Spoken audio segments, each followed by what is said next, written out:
ஒரு சிஸ்டர் நம்ம கமெண்ட்ல வந்து அடிக்கடி கேட்குறாங்க, உடம்பு ஏறுறதுக்கு ஏதாவது டிப்ஸ் சொல்லுங்கன்னு சொல்லிட்டு. அத கமெண்ட்ல கேட்டா கூட பரவால்ல. பிரைவேட் சாட்லயும் வந்துட்டு இன்ஸ்டாகிராம்ல வந்து கேட்டுக்கிட்டே இருந்தாங்க. அதனால தான் அத பத்தி பேச வேண்டிய நிலைமை வந்துருச்சு.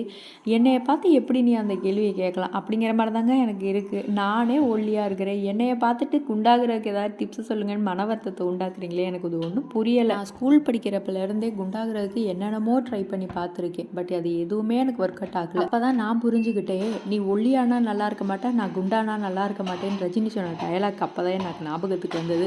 அதனால என்கிட்ட இனிமேல் அந்த கேள்வி கேட்காதீங்க. கடைசி வரைக்கும் நான் குண்டாக மாட்டேன். இப்படியே தான் இருப்பேன். ஒருவேளை ஃப்யூச்சரில் அந்த மாதிரி ஒரு அதிசயம் நடந்துச்சு அப்படின்னா கண்டிப்பாக நான் உங்ககிட்ட ஷேர் பண்ணிக்குவேன். உங்ககிட்ட ஷேர் பண்ணாமல் நான் எங்கே போகிறேன்? ஒன்றும் இல்லை. நம்ம என்னென்னலாம் ஃபுட்டு சாப்பிட்டா எவ்வளோ வெயிட் ஏறுது அப்படின்னு வேணால் ஒரு டாஸ்க் மாதிரி நம்ம வச்சுக்கலாம். பார்ப்போம். அடுத்த வருஷத்துலேருந்தோ இல்லை அடுத்த மாதத்துலேருந்தோ மேபி ட்ரை பண்ணால் ட்ரை பண்ணுறேன். எனக்கு தெரியலை கன்ஃபார்மாக. பட் இருந்தாலும் உங்ககிட்ட சொல்லாமல் நான் எங்கேயும் போகிறதில்ல.